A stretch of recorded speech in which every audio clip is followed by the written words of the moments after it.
Je, mimba zako zimekuwa zikitoka kila wakati?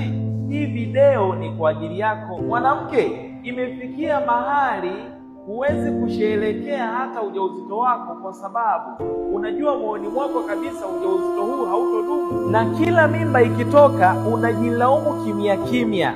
Ukweli ni huu dada, huenda PID huondoa ndoto zako moja baada ya nyingine.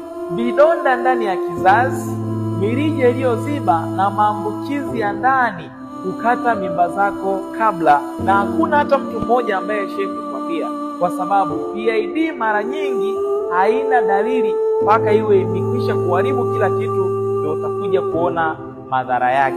Kama una changamoto hii, andika kwenye komenti ujauzito. Pia usisahau kulike, kushare pamoja na comment ili video hii iweze kuwafikia wengi zaidi kwa msaada.